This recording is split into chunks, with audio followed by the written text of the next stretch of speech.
last name. I can't remember from game to. You might have written it down too.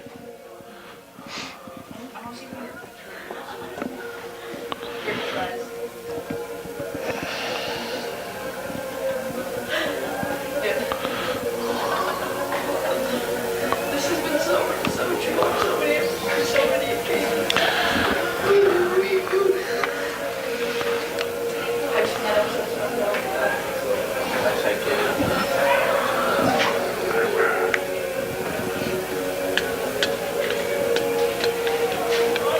I found it.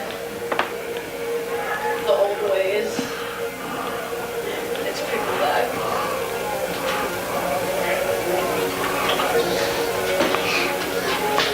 So what do we got here? We got 2 phones going.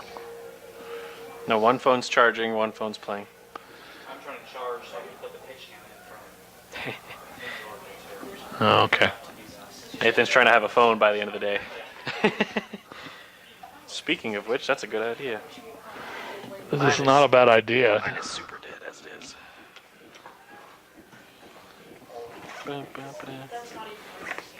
I'm gonna have a little bit on there.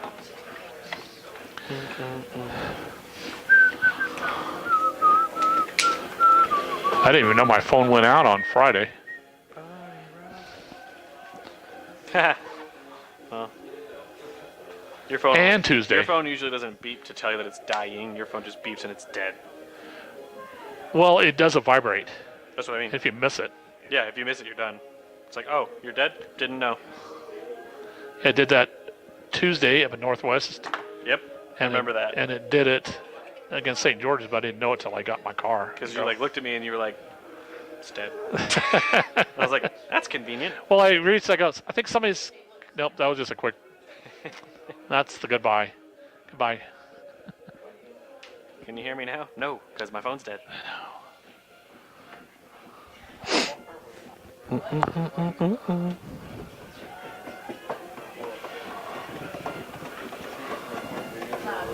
So it looks like Evan on second, Lane on short, Kyle at third.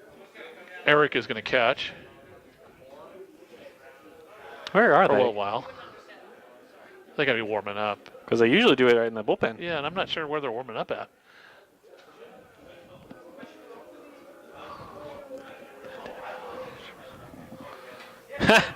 Text message. Nate. Isn't it? Yeah. Lane. Number 12. Lane Gingrich. Gakinrich. Number 12. Trying to do that like the old Yankees announcer. Number 2. Derek Jeter. Number 2. You can do it like.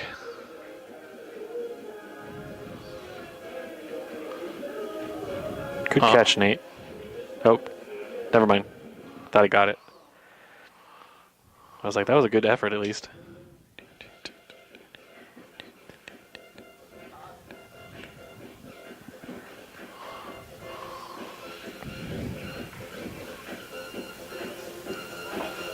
Corinne, Tom, how we doing?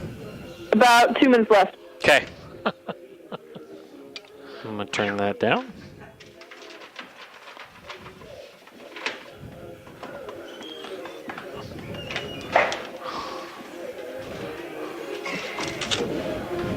Don't take that instead. Gimme. Gimme, gimme, gimme.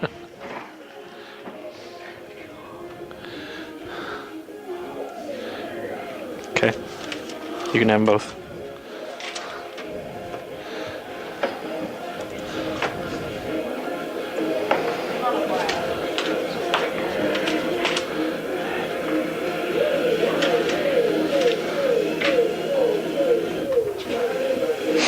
Okay, so Nate, we have welcome to Colfax, Washington, McDowell Park, home of Colfax Bulldogs. Today's game is a Northeast 2B District playoff game, right?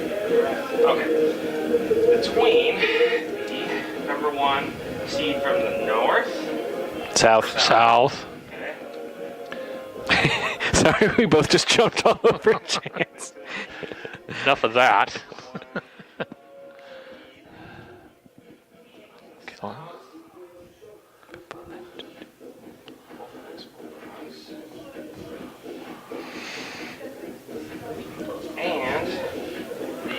number 39 seconds. 5. That's very specific of you. Thank you. That's 33 seconds. It's okay, Tom. You don't have to give me play-by-play. Sorry, Corinne said I didn't have to, so that made me really want to do it again. is it 5? So they got a 4-5, and I'm not sure. Wilbur Crescent, Springdale tied. Okay, 10 seconds. Thank you. And 5, 4, 3. Mark, Matthew Zimmer, and Randy Stickle here with you as we get ready for a Northeast 2B League District matchup between your Colfax Bulldogs, the top team in the South, taking on the Wilbur Creston Wildcats. After Wilbur Creston, well, Randy, the only accurate way to put that is, well, they thumped Reardon 17-2, and the only 2 runs for Reardon came in their final half inning of work in the top half of the 5th inning. They tried to get some runs on the board, try to keep the game going, seeing if they could make a spectacular comeback. Unfortunately, that dream cut short, and Reardon's season does come to an end, and that's what will come to an end for one of the 2 teams in this game. The loser is out. The winner moves on to play at 11:30 in the morning on Monday. That's right, of Monday of next week at Medical Lake in the regional action. And then 3 teams will head from from districts to regionals. And it will be the 2 championship game participants and then the winner of the consolation game. Again, we are eliminating all but 4 teams today throughout the district, and the games taking place across the district are at St. George's, Asotin, Colfax, and then at Kettle Falls. And then those games whittle us down to just 4 teams before we all head out to Medical Lake to see what 4 teams will compete and try to be representatives at regionals, and then after regionals at states. So we've got a lot of good baseball coming forward in a postseason that we hope is a very long postseason and includes a couple of road trips for you and I. Yeah, I mean, don't mind going up to Medical Lake. We do have some that are pretty far away. Long drive to places like Centralia, and we could be going other places too. But you know what? When you're playing at that level against that level of teams, suddenly it becomes worth it.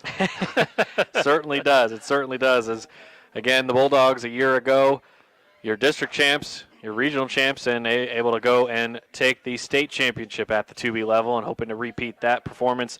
The Bulldogs paced the way this season with good pitching, and that's what you need once we get down to the postseason, which is where we are now officially into postseason play starting today and hopefully for a long time, again, to wrap up the 2018 season.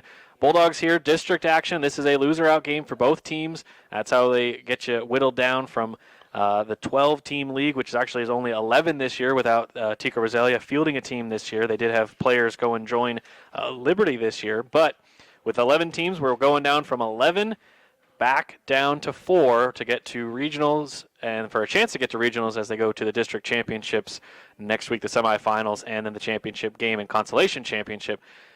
Colfax, good season, regular season-wise, 17-1 overall with an 8-0 record in the league, and again, the league counts as just the teams they played from the South.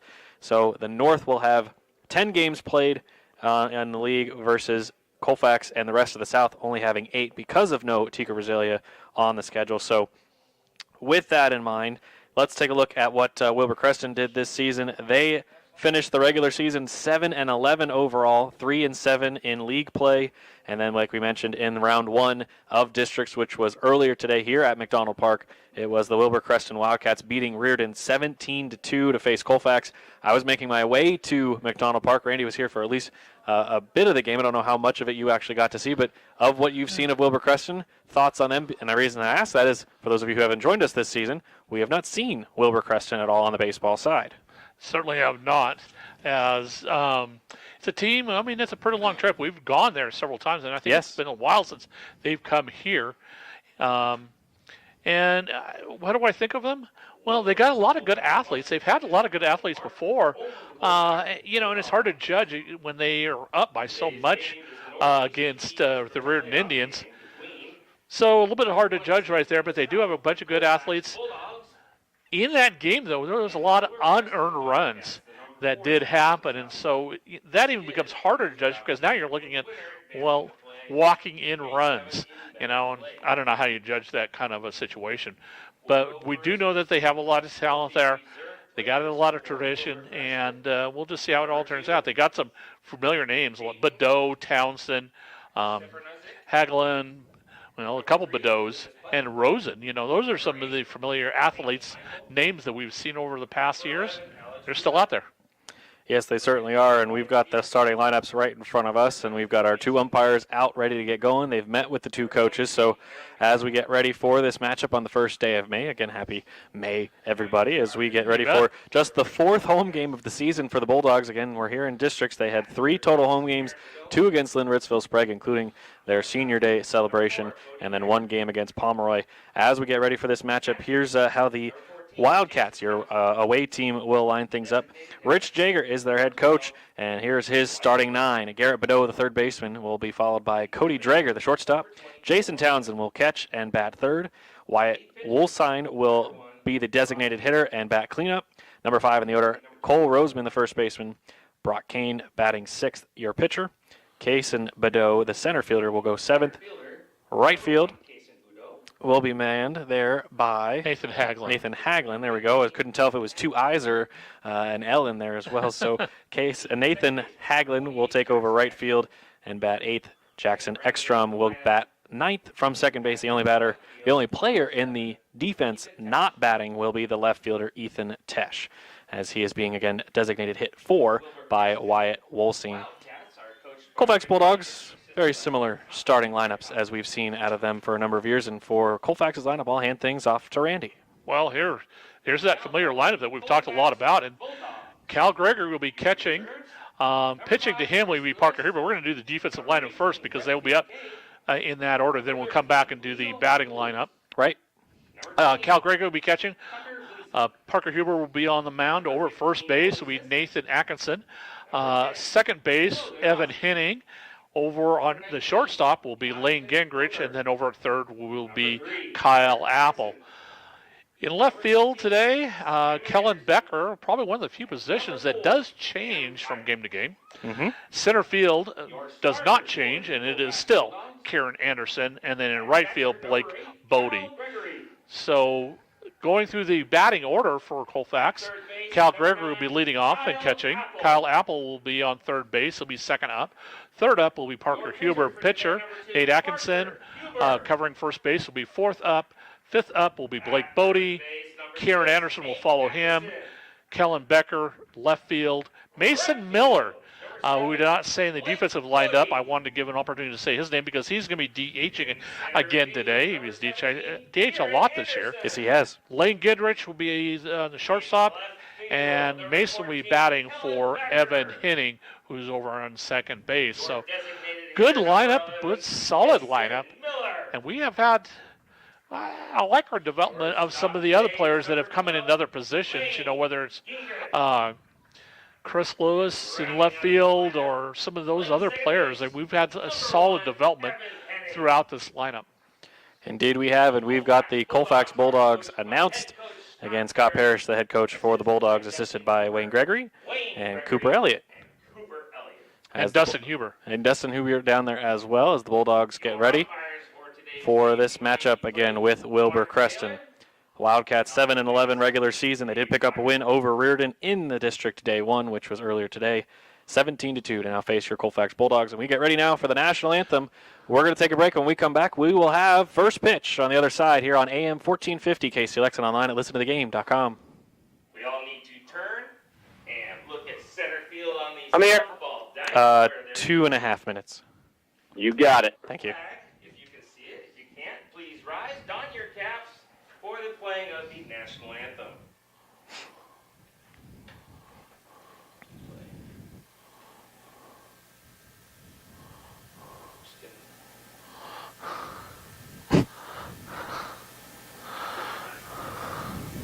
No! Doggone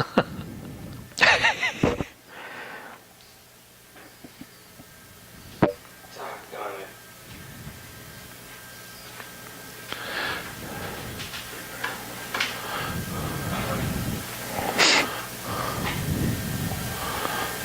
Let's just do the pledge. In lieu of the Star Spangled Banner, we are going to do the Pledge of Allegiance. Technical difficulties.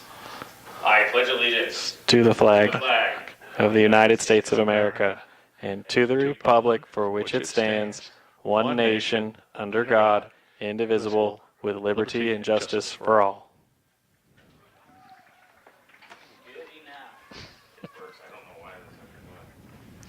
Tom, how much longer do we have in our break? On the mound for the A little over a minute. Bulldogs Perfect. is Parker Huber, number 2.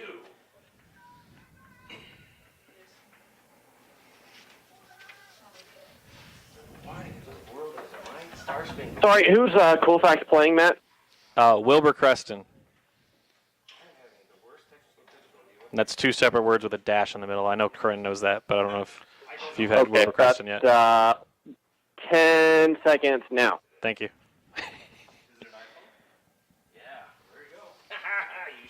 Five, 4, 3, 2, 1.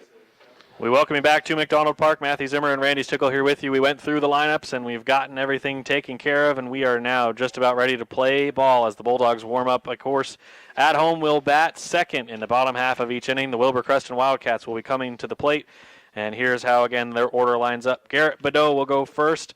Third baseman, we'll do last names only because we did do the both in the first time. Badeau from third base will bat first. Drager, the shortstop, second. Townsend, the catcher, will go third. Wolstein, the designated hitter, will bat cleanup. Roseman, the first baseman, going fifth. Kane, the starting pitcher, will go sixth. Kaysen Badeau, center fielder, will go seventh. Nathan Haglin. Haglin. I forgot. I still haven't written his last name down because I was making sure to clarify it before I wrote it, and then I never wrote it. Haglin, the right fielder, will go eighth, and then Ekstrom, the second baseman, will bat ninth. Parker Huber on the bump for the Bulldogs, ready to pitch to Kyle Gregory, and again the leadoff, Garrett Badeau. Here's the first pitch. Whoa. Just a bit outside.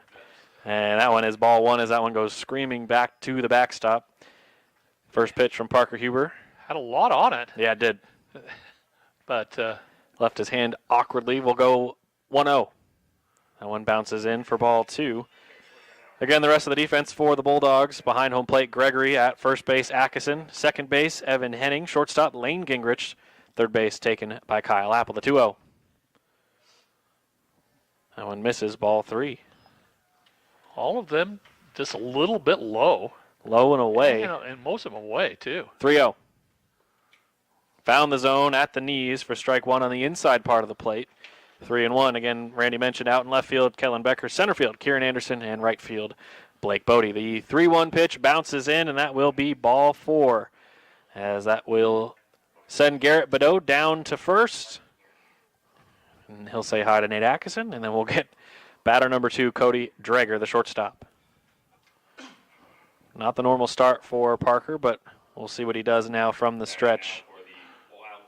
We've seen that before sometimes when a pitcher gets in trouble, but they bounce back quickly. And actually, nice pitch by Parker, bouncing back already a little bit. First pitch strike, that's what we want to see, and that's what he wants to see. And Parker will go from the stretch, the 0-1. This one fouled away into the softball field that is currently not filled with players, so okay to foul the ball off to that direction and not interrupting play or anything like that, so that's good. 0-2, the pitch from Huber. Low and a little down the middle, but does miss. A ball and 2 strikes. Parker comes set from the bump. Here's the 1-2. Nope, steps off. Didn't like something. Also, the batter Drager stepped out, so must have called time. The 1-2 pitch on the way. Curveball that stayed up high and then went outside. Ball 2.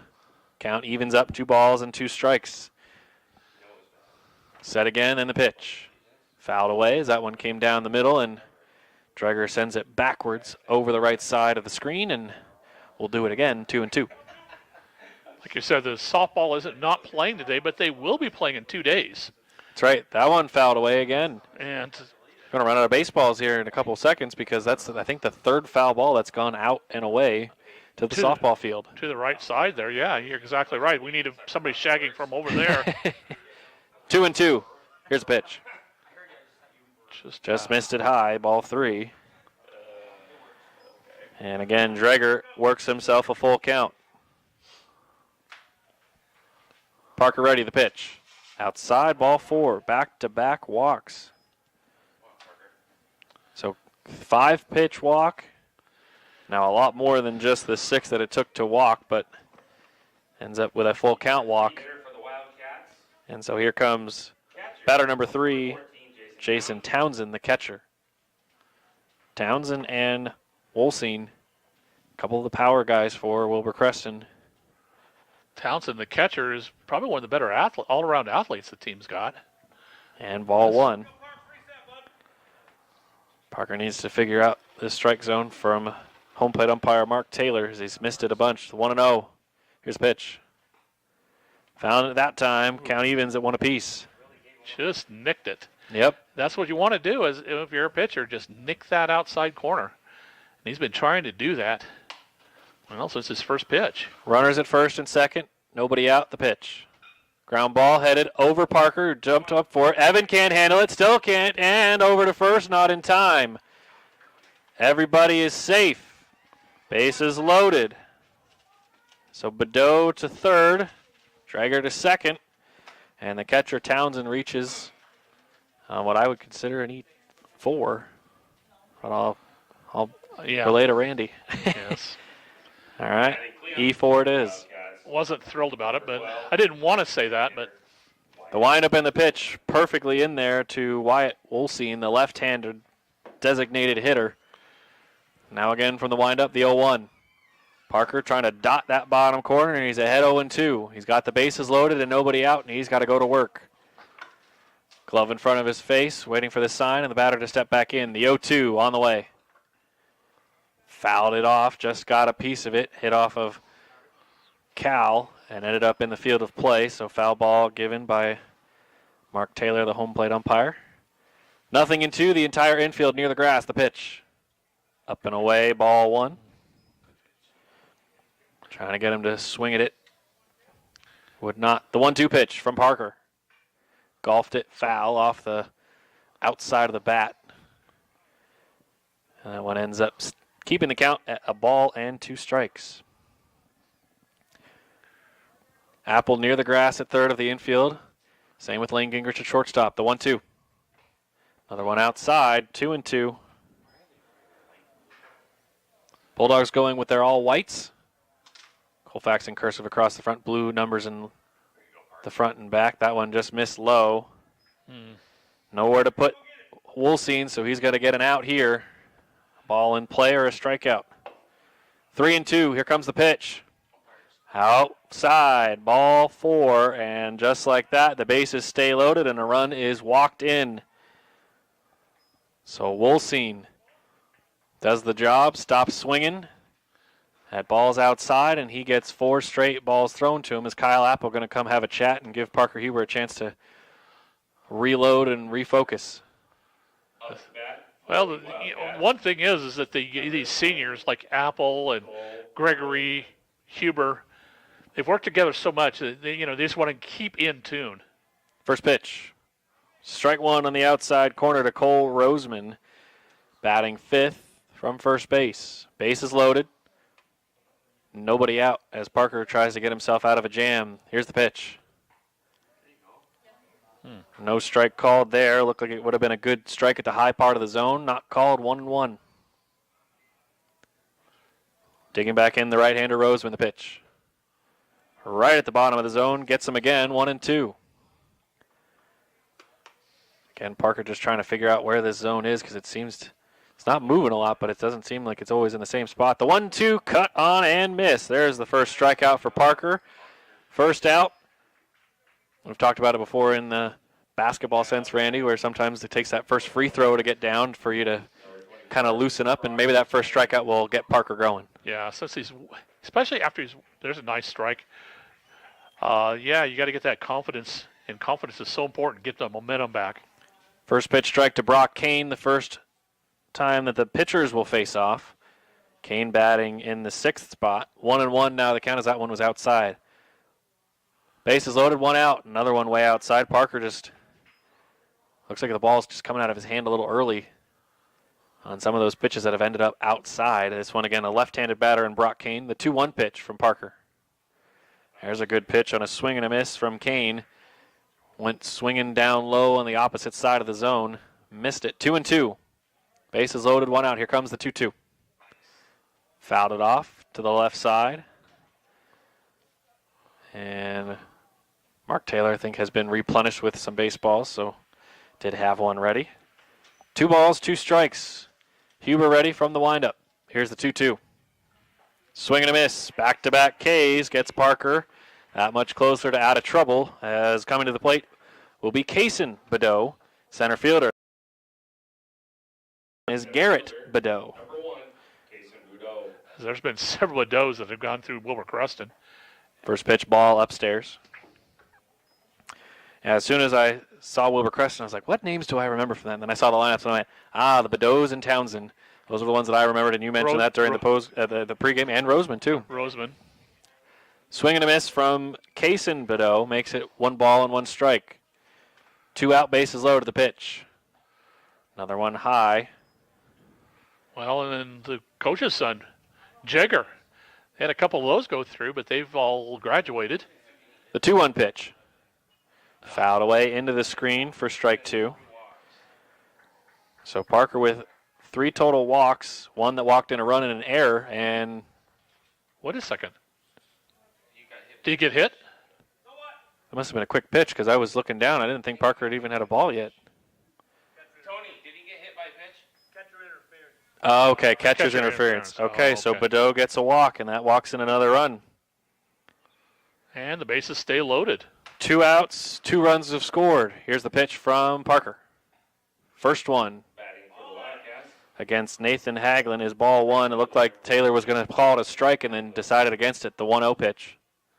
Swing and a miss, strike 1. The last call from the umpire was a catcher's interference. 1 ball, 1 strike, bases loaded, 2 out. Here comes the pitch. Inside, just missing, ball 2.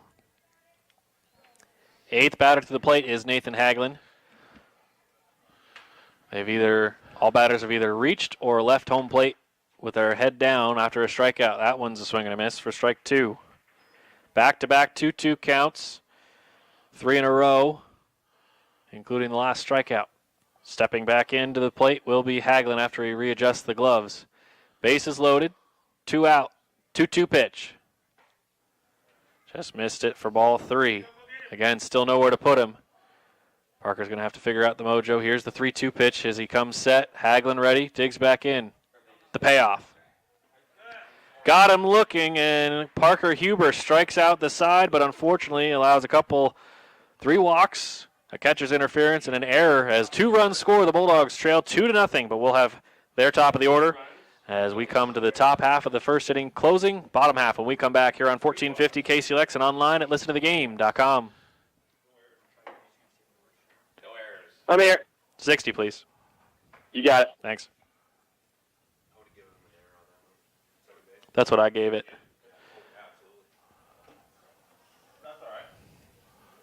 You give me a hit? Correction, there was 1 error. Yeah.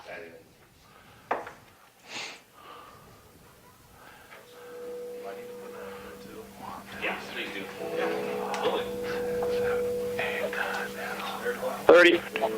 Thank you.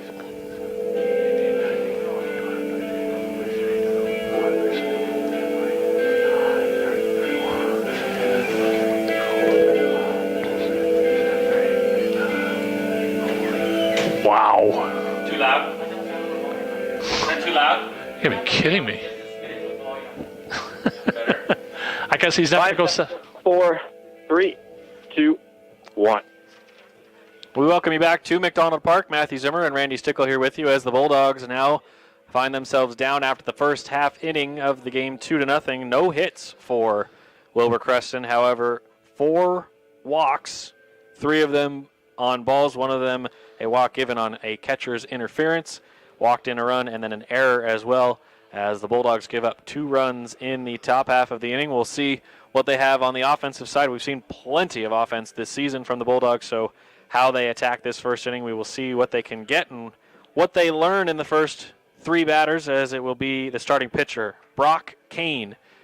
Left-handed pitcher for the Wildcats. Behind home plate, Jason Townsend over at first.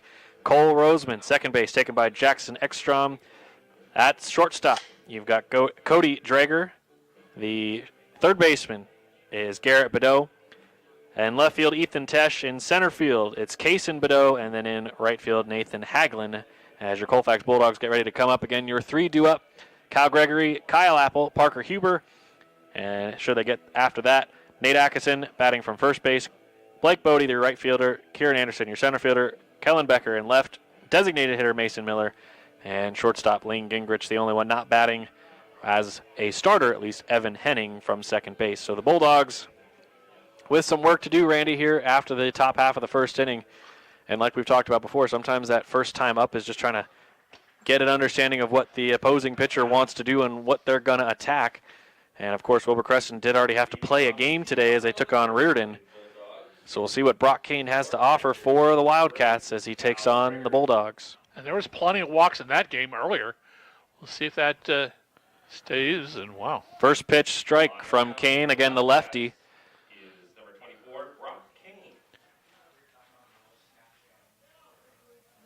Mark Taylor saying something.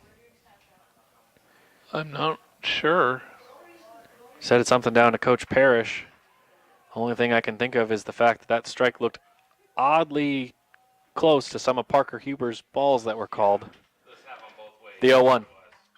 Cal shoots it down the right field line, and it's gloved by the first baseman as he was right there ready to make the play. And that is out number one.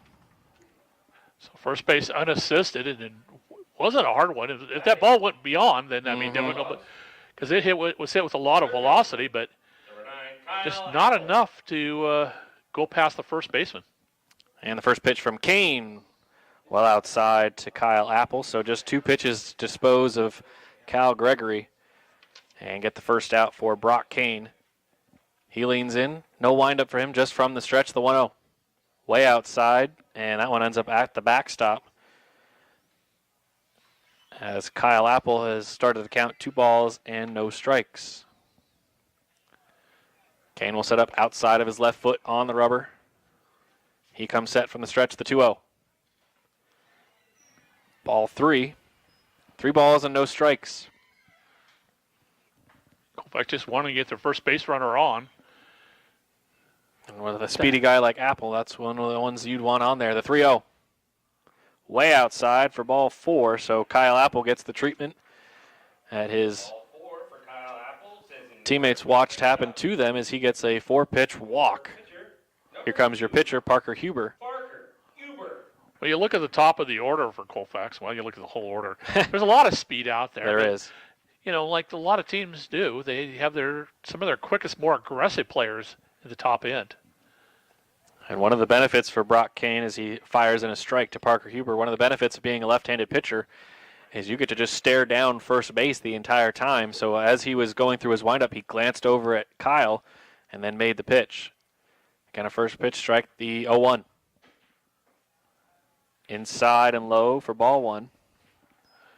The guy that was, in the 25 years I've done this, Tim Sloat had the best pickoff move in Colfax in the early 2000s. That's when they won a couple state championships. And the 1-1 is outside. Ball 2. I mean, he was a left-hander, and he would pick it off. In fact, he got accused of getting one runner on so he could use a pickoff just for fun. Just because he wanted to. Wow. I don't know if that's true. The 2-1. You got to be kidding me. Strike 2 called against Parker Huber on a ball that was in the other batter's box. 2 balls, 2 strikes. Parker Huber just about came all the way out of the batter's box on a stretch. He just couldn't believe it. The 2-2. Almost the exact same spot, just a little higher this time, and that makes it ball 3. 3, full count. Full count for Parker, trying to get himself aboard. Kyle Apple at first. Full count with 1 down. Here's a pitch. Parker sends it right towards shortstop, trying to run and beat it out. Kyle will beat it out at second base. He is safe, and Parker Huber gets on to first. Apple. And the Bulldogs have 2 runners on, thanks to Kyle's speed and the bobble at shortstop by Cody Drager. Well, that's another tough play, but you got to almost give that an E6. Yeah, and they did put it on the board as an E6. Wasn't sure if it was going to be an E6 or a fielder's choice. But regardless, Parker Huber on at first. Bulldogs in business with a tying run at first base. Nate Atkinson, the lefty at the plate, facing the left-hander, Kane. Here's the first pitch. He fouls it straight to the dugout on the first base side, which is where the Wilbur Creston Wildcats are. Wilbur Creston going with their Navy jerseys, white letters and numbers. Wildcats across the front. No balls and a strike.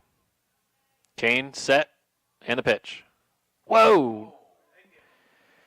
Nate tried to do what you're taught to do, which is try to avoid it, and he did, even though it would have given him a chance at a base. 1 ball and 1 strike, 2 on, 1 out.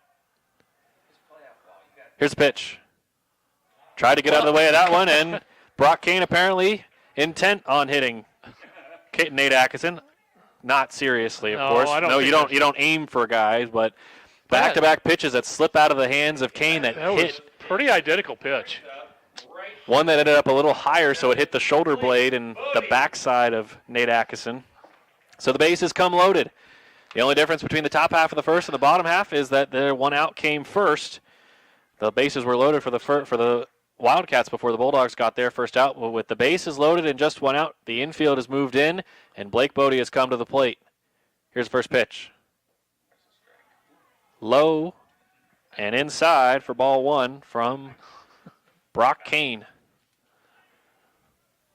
Left field and right field playing pretty much identical. Looks like straight up in the outfield, and center field also straight behind second base. The 1-0. That ball misses as well, ball 2. So the Bulldogs and Mr. Patient, Blake Bodie, taking and forcing Brock Kane to throw a strike. 2 things he likes to do is get his hands in the dirt and be patient. The 2-0. Blake shoots one towards shortstop. Drager, the throw to second. Just getting the 1, and that lead has now been cut in half as Kyle Apple scores on the RBI fielder's choice from Blake Bodie. So Bodie reaches, and Atkinson, is retired at second on the 6-4 flip. Drager had a long way to run as he was way off of second base. He's closer to halfway between first and second, so he had to go all the way there. Kind of had to wait for him to get there to boot. And yeah. Nate wasn't that far off from beating it out. But 2-1 lead for Wilbur Creston as Kieran Anderson steps to the plate with a runner at third base to try to tie the game. Kieran takes ball 1 inside. 1 ball and no strikes as Kane gets back on the mound. He's ready, checks over at Parker Huber, who stands at third with runners at the corners. The 1-0. Out again. Anderson doing the same thing that the Bulldogs have done for much of their at-bats after Kane showed his struggles against Apple and Huber. Force him to throw, he was strike. 2 balls, no strikes, 2 on, 2 out. The runners are at the corners. Here's the pitch. Another one that misses down low, ball 3. 3-0 as the Bulldogs center fielder tries to get himself aboard to allow Kellen Becker a chance. 3-0. Runners at the corners. Kane comes set. Here's the pitch. Just found the zone. 3-1. Kieran was leaving that one the whole way, hoping to get a base gifted. Well, of course, yeah. And it looked like one of those type of pitches. It looked like it was going to stay out. It looked like it was going to stay out. 3-1. Totally just can't second guess that. And the pitch. Kieran sends this one off the end of the bat and fouls it away off to the right side behind the backstop. So the count runs full. 3 balls, 2 strikes. Kieran checks down at third where Coach Parrish is, gives the signs. Coach Wayne Gregory down at first base. Huber at third. Bodie at first. Those are your runners at the corners. 3 balls, 2 strikes, 2 out. And the payoff pitch. Bodie goes, and swing and a miss from Kieran on a ball on the outside. So that is out number 3. The Bulldogs cut the lead in half, though, as they're now down just 2-1. Bottom 1 of the order, and then we'll go back to the top of the order as it will be Jackson Ekstrom to lead things off for the Wildcats when we come back on 1450 KCLX and online at listentothegame.com. I'm here. 60. You got it. Thanks. We haven't had a hit yet. We had one. We had our hit. At least, according to the board, we have a hit. No, you're right. We don't have a hit. I don't have a hit. No, you're right. The scoreboard does. You're right, though. You're right. Grade school. Yeah. Yeah.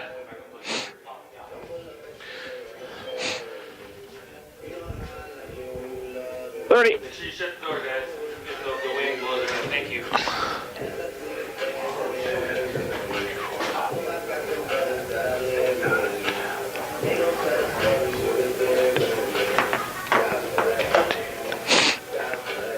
Ten seconds. Thank you. And 5, 4, 3, 2. We welcome you back to McDonald Park. Matthew Zimmer, Randy Stickle here with you as the Colfax Bulldogs take on the Wilbur Creston Wildcats in a Northeast 2B League District matchup. Wilbur Creston took on and took down the Reardon Indians in Game 1 of the 2 games played here today at McDonald Park. 17-2, Wilbur Creston offense going from the word go, basically, and never let up. Reardon put their 2 runs up in the top of the 5th, unable to avoid the 10-run rule.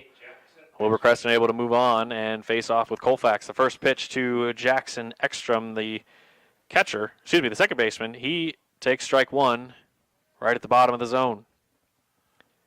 Parker from the windup. Here's the 0-1 pitch. Just missed it low for ball 1. Nate must have seen something because he started running towards home from Ekstrom. Here comes the 1-1. That one is fouled away. That's going to make it 1-2.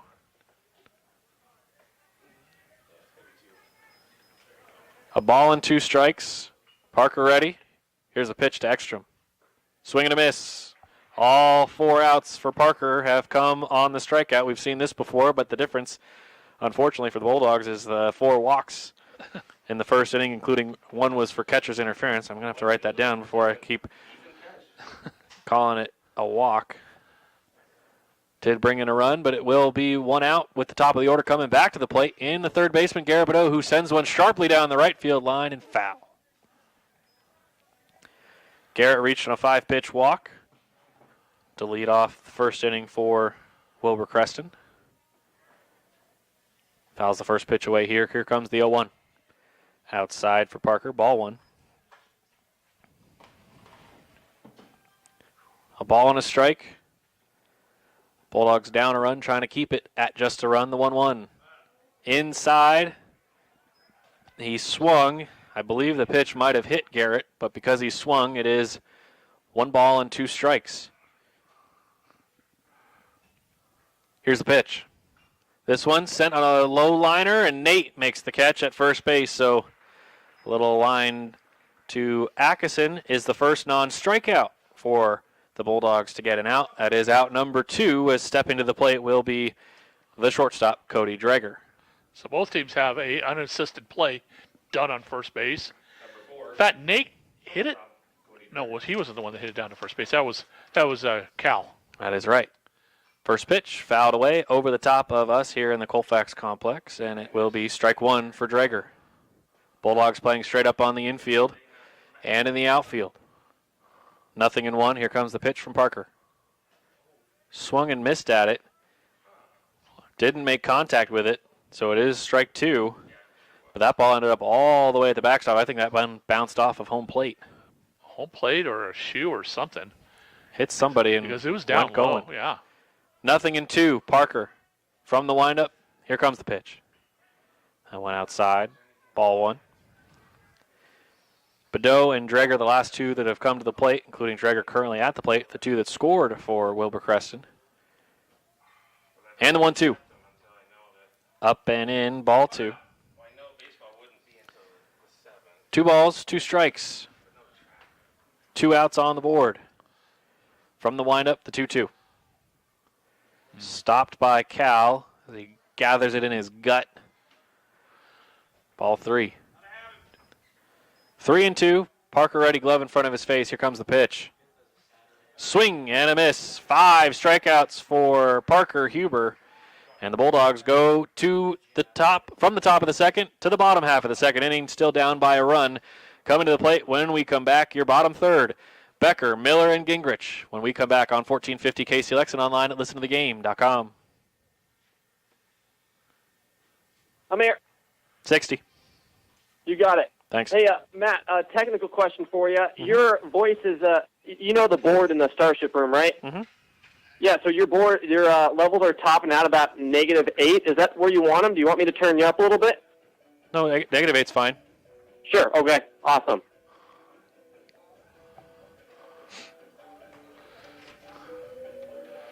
That's a lot of pitches that Parker threw in the first. Yeah. Well, a lot of walks doesn't help. Well, And the foul offs from, he had, was it Wolstein? Wolstein fouled off a bunch of pitches. and Dreger, Yeah. he had 3 full counts. And a bunch of those full counts were multiple 10 seconds. 2 strikes. Thanks. Right, right. So anyway, I got And 5, 4, 3, 2. We welcome you back to McDonald Park. Matthew Zimmer, Randy Stickle here with you as the Wildcats get themselves warmed up for the bottom half of the second inning. Brock Kane will continue going for the Wildcats, and the Bulldogs, again, they're 3 due up. Left fielder, Kellen Becker, designated hitter, Mason Miller, and your shortstop, Lane Gingrich, wrap up your 9 for the Bulldogs. If they get through those 3, then we will see Cal Gregory in the top of the order come back to the plate as Bulldogs had runners at the corners when Anderson swung and missed at a full count pitch. The Bulldogs and the Wildcats here, both fighting for a spot at Districts Day 2 at Medical Lake High School. Winner of this game will move on to play at 11:30 in the morning on Monday. wow. And that will be either against Liberty, Davenport, or Kettle Falls. Those are the other 3 teams on the Colfax half of the bracket. Kettle Falls, great season by the Bulldogs from the Northern Division. Of course, Sure. we're the Colfax. We're the Bulldogs from the South. They're the Bulldogs from the North. They went 12-4 this season with a 7-3 league record. So could be a battle of Bulldogs if both teams move on. But again, a lot of ball game to go here, and probably still plenty of ball game to go at Kettle Falls. Well, certainly they're going to have some. And Whoa, that pitch ends up behind Kellen as Brock Kane had a little bit of issue with that first pitch as he threw it behind the ankles of Kellen. So Becker able to make sure he didn't take one off the heel. And the count stays at 1-0. That one looked like it missed, but it is called strike 1. Becker looks down to third, and he will have a 1-1 count. Kane comes set from the stretch, the 1-1 pitch. This one is low. Ball 2. Left fielder for the Wildcats, Ethan Tesh, way off to the right side, closer to left center field. We know Kellen's been pulling some of them towards the left side. The 2-1. Another one called as a strike, even though it seems in the box of the other side. 2 balls, 2 strikes. Kane set, gets the nod. 2-2 pitch. Callan golfs this one high into the air. Shortstop Drager looking at it, camped under it, making the catch. So a pop out to shortstop is out number 1 as the designated hitter Mason Miller will step to the plate.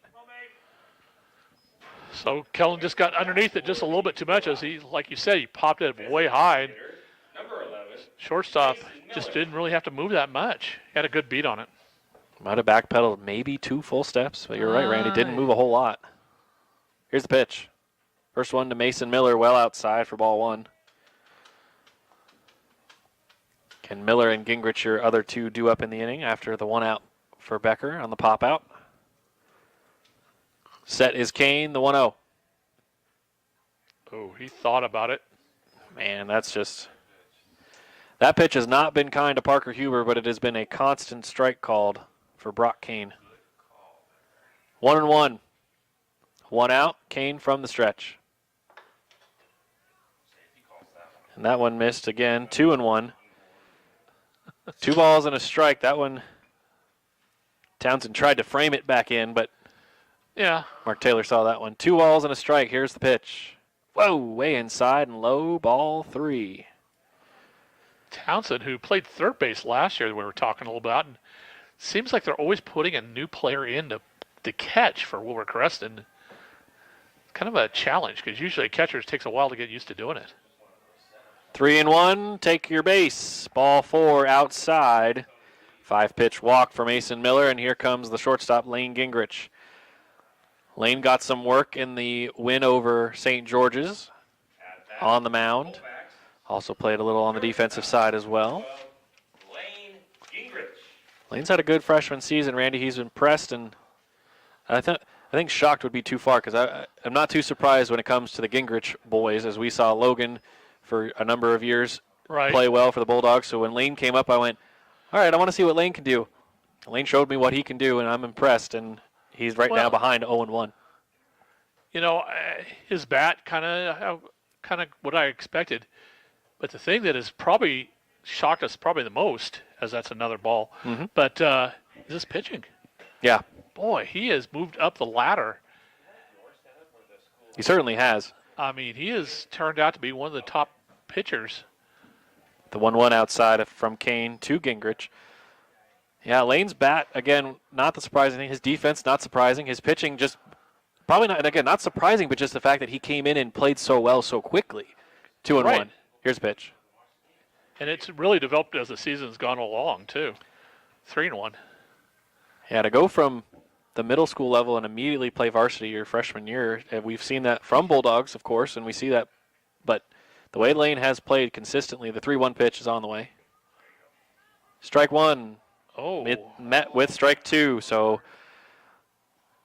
we saw that. Lane gave up the bat. We saw that in Minnesota last year. Logan had the same thing. He waited and watched and then still had a strike called against him. Lane was waiting and ready and flipped the bat back and then had strike two called against him here.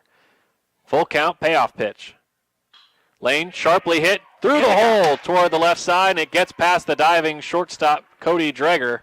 And Lane Gingrich gives the Bulldogs their first hit of the day, and it puts Colfax with runners at first and second with one out. And then, wouldn't you know it, here comes the top of the order. Lane and Mason have done this a couple of times this year, Randy, where they get some rally going.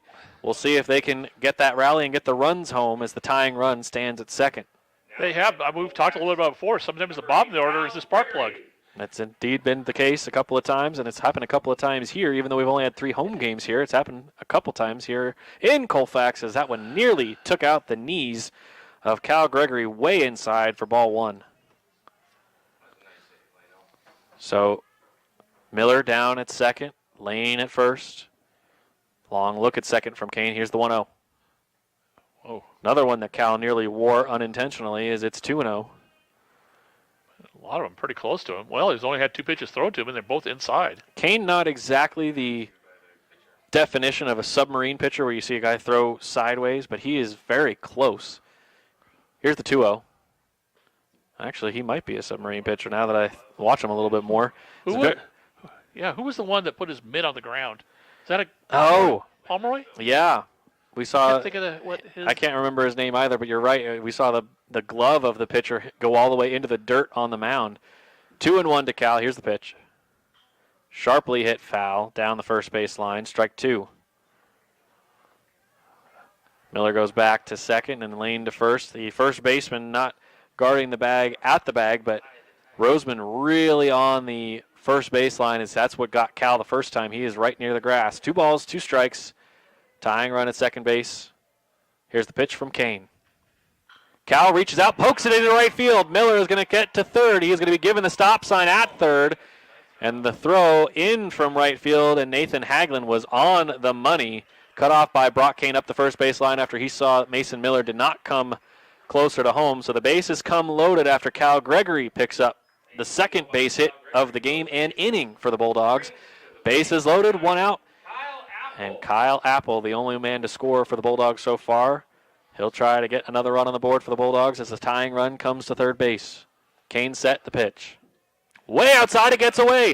Miller not going to take off as that ball just trickled off of the outside of the glove of Townsend. He nearly snow-coned it. That killed all of its momentum, so it could not get very deep into this very deep backstop here in Colfax. So just ball 1. So far, Mason has rounded third twice, making an attempt and had to be pulled back twice. Once on the pass ball and once on the good throw from Hagelin. That one outside, and Kyle was waiting to hear strike 2 called from behind him. It was not. Ball 2.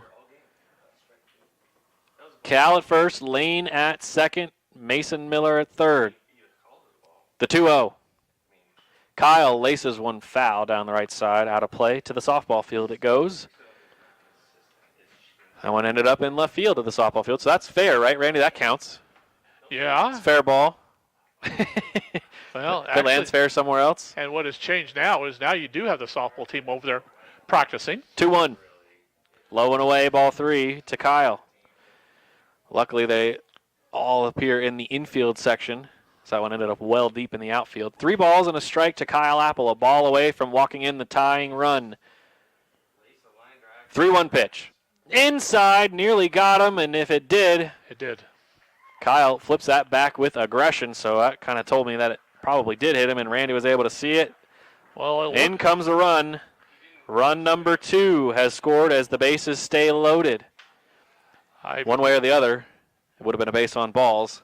Right. Whether it been hit by it or ball 4. Number 2, Parker Huber. So we're tied at 2 as Brock Kane deals with the bases loaded. Here's the pitch. Parker holds off, and still it's called for strike 1. Parker looks back at the home plate umpire, kind of just half looks and goes, well, he's just kind of he's just asking clarificational questions, and that you can do. Yes. I didn't even know if he said anything. It just kind of looked like he looked at him. Well, he was kind of like the 0-1, low, ball 1. Parker reached on an error after Cody Dreger struggled with the ball and then flipped it to second. That kept the bases loaded for the Bulldogs in the first. That would actually put runners at first and second. The 1-1. That one stays outside, ball 2. So again, Gingrich at third, Gregory at second, Apple at first, Huber at the plate. 2-1. Here's the pitch from Kane. Way outside for ball 3. 3 balls and a strike. Parker, the only player this season, Randy, with 2 home runs for the Bulldogs. When did he hit his last one? Last week. Last game. Over the tallest fence we've seen. High pop into right center field. This one is going to be caught by the center fielder, Kaysen Badeau. He's going to just throw it into the cutoff man. And no throw from Ekstrom. Brings a sacrifice fly RBI for Parker Huber as he gets the job done and the run scores. That would be the run of Lane Gingrich. So the Bulldogs have their first lead of the game as Cal also tagged and moved to third. Here comes Nate Atkinson. Nate's got some power to him as well. Now with 2 outs, Bulldogs have runners at the corners. Big gap behind the pitcher. Right at second base. Ekstrom again playing about closer to first. Here's the pitch. First one misses to Nate, ball 1. Atkinson was hit by the 1-1 pitch that he saw in the first inning. He was thrown out at second for out number 2 before Bodie brought home Kyle Apple to give the Bulldogs a 2-1 deficit. They now have a 3-2 lead. That one is inside and called strike 1. So the runners at the corners, your 2 leadoffs, Kyle Gregory at third and Kyle Apple at first. A ball and a strike, 2 down. Brock Kane set, and the pitch from the lefty. In and low for ball 2. Another ball that was pretty close to nipping Nate as he got hit in the first inning. Mm-hmm. Back-to-back pitches that were going to go behind him. One finally hit him after one just missed him. 2-1. Kane kicks and fires. This one sent into center field. Is it going to get down? Kaysen can't get to it. Apple's already rounded second. He's coming for third. Going to second is Atkinson. He's going to get there with a 2 RBI, 2-out double. Nice hit by Nate Atkinson. A good attempt at center field, but just trying to dive in, trying to get the ball before it hit the ground. Couldn't quite do it. So I think it's a great double to Nate Atkinson, but brings 2 runners in. We've seen some clutch hitting by Nate over the over the year and last year. Indeed, he did. And right now, the Bulldogs now lead by 3. All the runs, except for 1, scored in the first. So it's been a 4-run second. 5-2 as Blake Bodie steps to the plate. Kane, long look, now kicks and fires. Strike 1. At the plate for Colfax. Bodie had a 2-0 count before he went swinging. Reached on a fielder's choice. They tried to turn a double play, but it was mishandled. And it was a long run for Ekstrom from where he was manning second from shortstop Cody Dreger. Here comes the 0-1 pitch. Tried to swing at it, and Bodie misses. He's behind 0-2. Blake grabs some dirt, grips the bat. That's what he needs more of. Now he's ready. He always does better when he's got dirt. Yes, he does. Nate over at second base. Atkinson takes his lead. 0-2. 2 out. Bodie at the plate. The pitch from Kane. That one ends up outside, ball 1. Bodie anxiously waiting to see what the call was going to be on that one, and it ended up low. 1-2. If Bodie can get Anderson to the plate, that would be everybody having a chance in the inning. 1-2. Kane ready. Keeps checking back at Nate. Kicks and fires. 2-2. Fighting back again. This is another thing we see from Nate a lot. Yeah, Blake does a great job at this. Doesn't seem to be disturbed at all if he's 0-2. Nope. He just says, okay, the next pitch, I'll do what I need to do. He could be 0-2 or 3-0. He's very methodical at the plate. The 2-2. Swings, sends this one in the gap into right field. Going for it. Sliding, it dropped. It dropped out of his glove. Atkinson is going to get in to score. Bodie is going to reach at second. In the glove of Nathan Hagelin. He had it for a split second, and as he had to slide to the ground because his momentum was taking him down, the ball pops out, and Hagelin doubles over as he's frustrated in right field as another run scores for the Bulldogs. Run number 5 of the inning as Atkinson and Bodie switch places. That was a tough catch by Hagelin. I got to give him the hit on that. I would agree. You know, because he's trying to make. He had a long ways to go. I didn't think he was even going to get a mitt on it. Then as he's hitting the ground, the ball pops loose. And well, if hitting the ground doesn't cause a fumble in football, then it doesn't in baseball either. Then it doesn't cause an error. That's what you're saying. Ball 1 to Kieran Anderson. I'm not sure. I read that in a book anywhere. That's the way I do it. 6-2 Bulldogs. 5 runs in the second. The 1-0 from Kane. Kicks and fires. Missed it. Ball 2. Kieran went swinging for a ball low and away for out number 3 in the first. We'll see what he does here. He's ahead 2 balls and no strikes. Chucked down with Coach Parrish. He taps home plate once. The bat now back off his shoulder. 2-0. Kane keeps checking second and fires. Finds it on the outside corner to the righty. 2-1. Like you said, Kieran Anderson, he had a full count against him in that first inning. Gets a lot of those. Yes, he does. He works a lot of full counts. He and Bodie alike. Blake standing down at second, takes his lead. 2 balls and a strike as Kane looks back at Bodie. Here's the pitch. Misses it outside for ball number 3. So 2 straight 3-ball counts for Kieran Anderson in back-to-back innings. 9 batters have come to the plate. 2 have been out, 1 is on, and 5 have scored. Kieran the 9th at the plate. The 3-1 pitch. Outside, Townsend tried to hold it, see if he could get the call, but no, ball 4. So the runners go to first and second, as Bodie was already at second. Now Kieran jogs down to first, gets a fist bump from Coach Gregory. And now it will be Kellen Becker who started the inning by popping out to shortstop. Kellen will come up. We've seen Kellen's power. He hit the 2nd home run of the year for the Bulldogs. Kellen Becker. In the same game that Tucker hit his. Well, same day. Well, same day, but the same location. Yeah. And that was at Reardon, the team that Will Crescent just beat. Just off the top of the bat for strike 1 for Kellen. As we continue the bottom half of the second, it's the Bulldogs 6, the Wildcats 2. Bodie takes his lead at second, Anderson at first. Becker at the plate, behind 0-1 after the foul pitch. The pitch on the way is outside for 1-1. Kellen has had now 2 plate appearances, both in the same inning. A ball and a strike. Runners take their leads, 2 on, 2 out. Kane checks at first and second. Back and forth he goes. Now he'll kick and fire the 1-1. Ended up low, ball 2.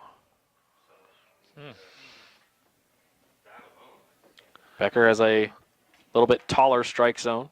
He's one of the tallest players. He and Kieran duke it out for that.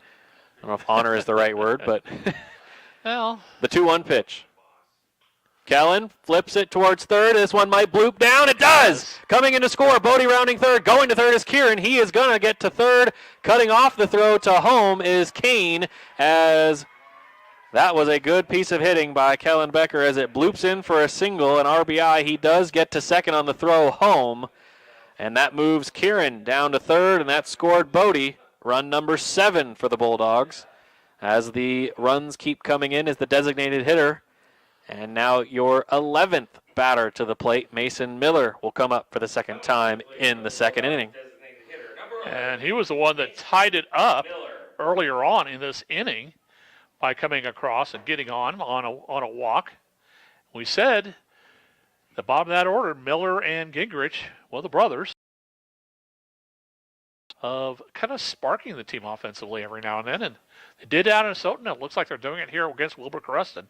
Certainly came up huge in those games against Asotin, and they gave the spark to the Bulldogs here. The DH will dig in. First base is open. Second and third occupied by Becker and Anderson. Here's the first pitch to Mason, way inside. Ball 1 as he pulls the knees back.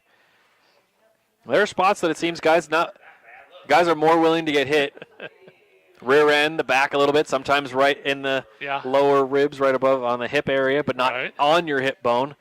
But those knees and ankles and everything, that's the one that you really don't want to get hit. As Mason dribbles it down the third base line, and is it fair or foul? They called it foul, but I thought it bounced over the bag. Coach Parrish is going to argue that.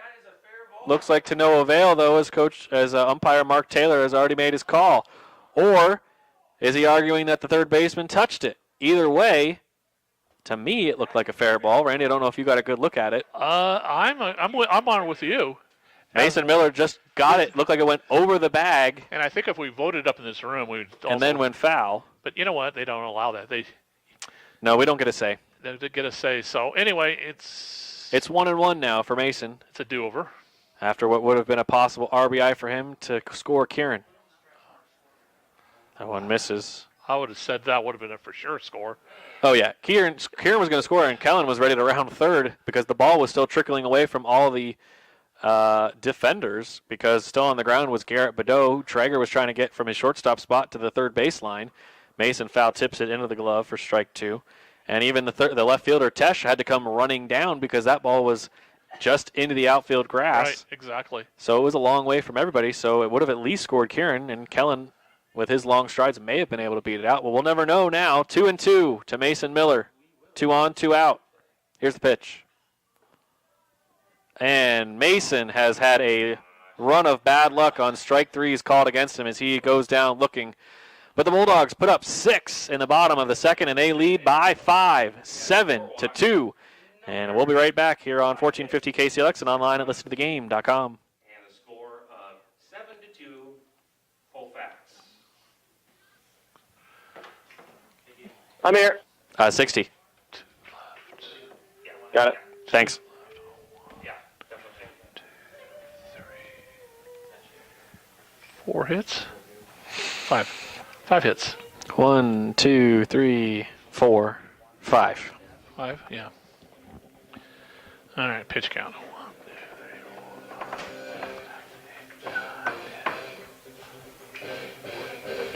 30 seconds. Thank you. No.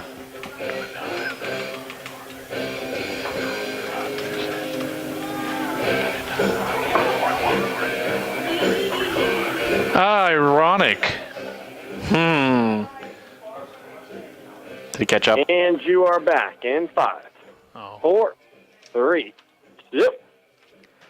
We welcome you back to McDonald Park. Matthew Zimmer, Randy Stickle here with you as district action. A pair of fields being used for, practice as the Bulldogs JV baseball and softball in action on their respective fields. The first pitch of the inning is a bouncing ball headed toward Kyle Apple. Scoops it perfectly, fires it in time to Nate Atkinson. Great play by Kyle to retire Jason Townsend, the catcher, on one pitch. Boy, that makes it more efficient.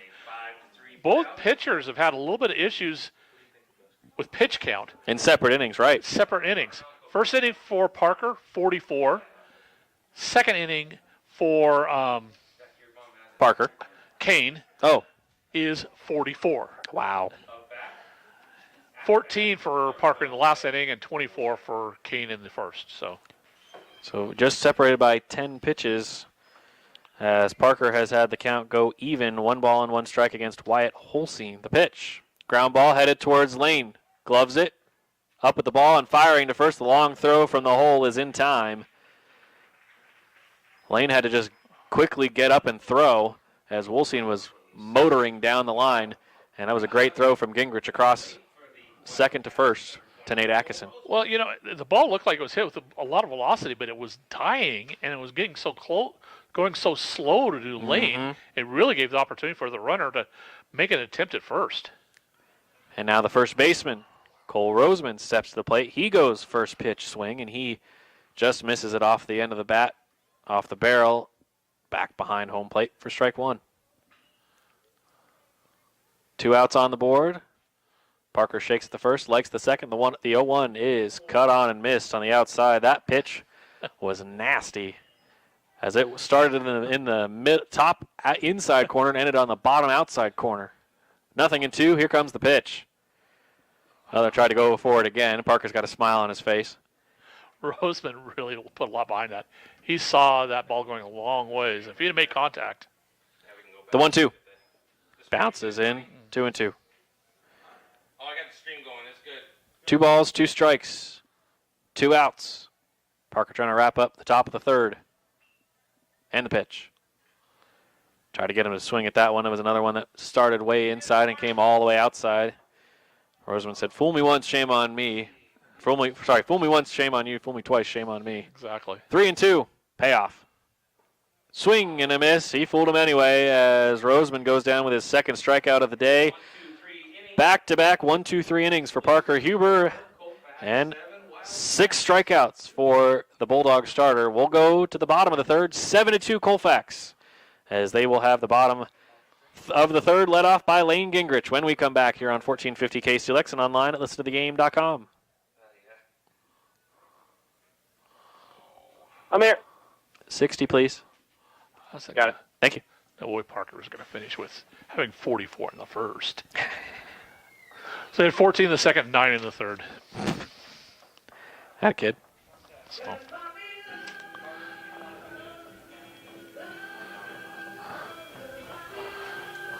That'll do. Big. Right? That'll do, Big. That'll do, Pig. That'll do. I think you got to say it super slow. Right?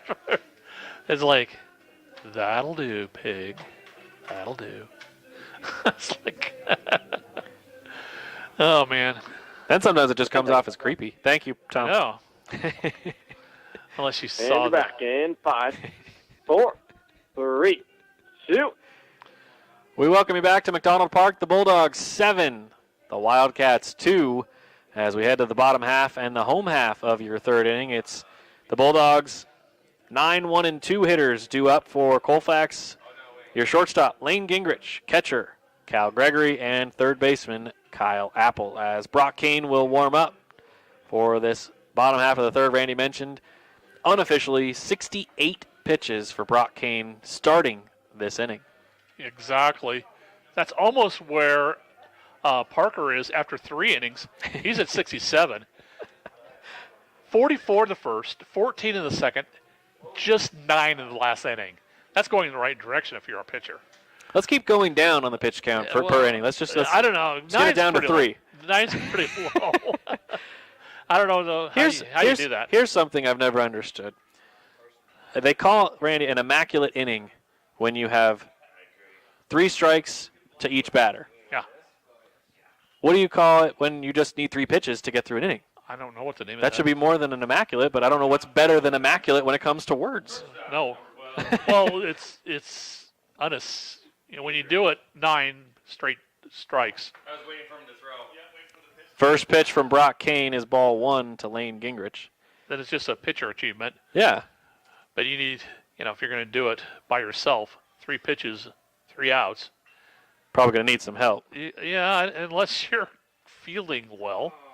Yeah, that's true. Everyone's hit to you. They pop it straight up to you each time. And then that's just fortunate. That's just, yeah. Called a lucky inning. A ball and a strike to Lane. Way outside and low, ball 2. Gingrich not chasing after that one. Lane seems to have a lot of the same plate discipline that we saw at a Logan for a number of years, and I don't want to keep comparing them, but it's just what I have to go off of. But Lane, he's his own guy, and he's just very, very patient, but he's also, when he gets his pitch, better watch out. He'll take a swing at it, and he'll send it somewhere. 3-1. Yeah, he's not maybe the thickest guy out there. Well, he's not. Right. No maybes. 3-1. But he's got actually a little bit of snap, and A little bit of snap and a lot of bit of power. full count. And a good zip on the arm on the defensive side, especially when it comes to pitching. Yeah, that's been strong from all those players. Yeah. 3-2. Kane set again from the stretch, kicks and fires the payoff. Laying a ground ball, bouncing towards Drager, nearly goes over his head on the second for out number 1. That's just good work by Drager. Good attempt by Lane to beat it out. Drager really had to adjust, Randy. As that second bounce, he was bent down, and all of a sudden that second bounce nearly went over his head, and you could see the, not necessarily the expression on his face, but based on his body language, he went, whoa, hang on a second. Because he was moving in to try and make the play a little bit quicker because of the slowness of the ball. But anyway, yeah, that was good adjustment. Some hop. As here comes a softball rolling across the top and off of the fence, or off of the netting above the patrons. Top of the our netting here, not in the field. But Right. Strike 1 to Cal from Kane as he shakes off the first. And now he'll get ready for the next offering. Here's the pitch. A breaking ball that doesn't quite come back to the zone. 1-1. Cal grounded out to the first baseman. And then he scored in the second inning after he reached on a base hit. The pitch. Cal with a high bounce. That one's going to go right to Drager as well. Trying to beat the throw. Cal does on an infield single. What a job by Gregory, and that was a very fortunate bounce as that one hit off of the dirt in front of home plate and immediately rocketed straight up into the air. You know, we talk about when you pop a ball up. This was like that, except it hit the dirt first. Right. So he can't field it and have any success. Right. That gave plenty of time for. We use the term hang time a lot in football, Randy. We probably could have timed that one and see how long that one was in the air. It seemed like it was in for a while. That one is shot off to right field by Kyle. Coming on to make the catch is Hagelin, as he does. Trying to double up Cal, but Gregory not far enough off of first to be doubled up. So Kyle's first time not reaching base. The first 2 times he reached because he was either hit by a pitch or walked. And he scored both times. This first time Kyle will not reach base. He is out number 2, and here comes your starting pitcher, Parker Huber. 3 innings, 3 plate appearances for the Bulldogs pitcher, as the top 6 in the order have each had opportunities in the first 2 innings. With 2 outs, it would take a little bit of more work to get that to happen again here in the third, as Townsend, good throw back, not liking where Cal was standing off of first. He throws down to first to Roseman to remind Gregory, I know you've got a good arm and you can get people out. I'm going to show you, hey, hello. We're going to try a little of that. Yeah. Looks fun. Let me try it. Yeah, exactly. 1-0 to Parker Huber with Cal at first, the pitch. Cal goes down to second. Ball on the shortstop side of second base, and that's a stolen base for Cal, as the 2 catchers playing with each other a little bit in a little cat and mouse game, as Cal says, oh, you're going to throw down to me? Yeah, well, that's time for a stolen base. Now throw down to second. How does that work for you? Yeah, don't throw to first anymore because I'm not going to be there. Huber took ball 2. 2 balls and no strikes for Parker as he faces Kane. Kicks and fires. That one outside, ball 3. Parker trying to reach for the second time today. He reached on an error in the first. Popped out to center field for a sacrifice fly that scored a run. 3-0. Parker trying to get to first or bring home Cal. Here's the pitch. He will take his base, and Cal will get to third. Cal thinking about making the turn. He does, but Townsend gets to the ball in time. Parker seeing that nobody covering at first, but there is somebody at second. So Parker can dance halfway between first and second, and now he goes back to first. So the runners are at the corners after the base on balls, and the wild pitch helps Cal get to third. For Colfax, first baseman. And here comes your first baseman, And your cleanup hitter. Nate did his job as cleanup hitter as he brought 2 runs in with a double in the second. Right. And the pitch from Kane as he kicked and fired right as he looked away from Parker. Huber immediately took off for first. He found some type of tell from Kane as soon as Kane went towards home, Parker took off. I don't know if he could see the pupil in his eyes, but he must have been able to. As soon as he started to look towards home. The 1-0, this one's going to be slapped into the area right behind second base. It's going to score 1. Trying to come in and score is Huber, and he is going to score. So a pair of runs have scored thanks to another 2 RBI hit, this time a single from Nate. But he brings in both runs, and the Bulldogs' lead is now 9-2. Good hitting by Nate, but also let's give a little credit to the base stealing of Colfax. Yeah. Both Parker and Cal Gregory. That gave them an opportunity to get both runs in. If they would have been on first and second, you would have saw one. Just Cal. And that would have been a little bit iffy. Yeah. Because there would have been a much easier play to make. 2 outs on the board. Bodie comes to the plate. Here's the first one to Blake. In the zone, strike 1. Bodie has reached 3 times on a fielder's choice and an RBI double. And so both those runs were scored with, by the way, 2 outs. Mm-hmm. Been effective hitting with 2 outs for the Bulldogs today. 0-1. 1 on and 2 out. Bulldogs have scored 2 in the inning. Nate messing with the lefty as Bodie fouls it away. Strike 2. Nate knows what it's like to be a lefty on the mound, so he knows what could be distracting over at first. So he said, all right, time to put a little of the acting skills to use as he danced around at first base. Nate and acting, I'm not sure. Maybe a little improv work going on over there. Yeah, I won't tell him you said that. you can if you want. I'll tell him. 0-2 to Bodie. Nate takes off. That one's going to go right up the middle. Nate right at the bag. He's going to beat it out, but they're going to throw to first, and it's going to beat Bodie. Just barely. Nate was able to beat out the throw, just the step over from the second baseman is diverse. The 4-3 putout is out number 3. After 3 innings, it's Colfax 9, Wilbur Creston 2, and we will be right back here on 1450 KCLX and online at listentothegame.com. I'm here. 60. 2 hits. Yeah. Thank you. Chance, what are you looking for? Chance, what are you looking for? You sounded like you said, I'm looking. It was right here a second ago. Oh, your phone. Got it. I was like, because your 2 drinks are still over here. No, I had Sweet Caroline coming up, so. Ah. The national anthem. This would be the time for it to show up. Hey, okay, let's get a 30. Did Thanks, you Tom. have trouble last time we did that, or was that you? No, Who was that? well, I was here, but someone played on their phone. Tony did. Yeah, Tony. Because your phone for some reason wouldn't work again, and so, Yeah, I was sick. yes. Oh. Not just a little. Dog. And you're back. And 5, 4, 3, 2. We welcome you back to McDonald Park, just across 5 o'clock here on your Tuesday, as the Bulldogs have rattled off 8 runs in the last 2 innings, have scored a run in each of the first 3 of the game. They lead things 9-2. Here's the first pitch from Parker Huber, fired in for a strike against fellow pitcher Brock Kane. 0-1 for Parker. The first pitch, a strike. The second pitch just missed for ball 1. It's a really good breaking ball from Parker. Just missed on the outside for the lefty Kane. The 1-1. Sends this one on a shot. Foul towards the Colfax dugout. Does end up down the fence a little bit for strike 2. Brock Kane, I mean, Wilbur Crescent used to have a lot of tall players. Mm-hmm.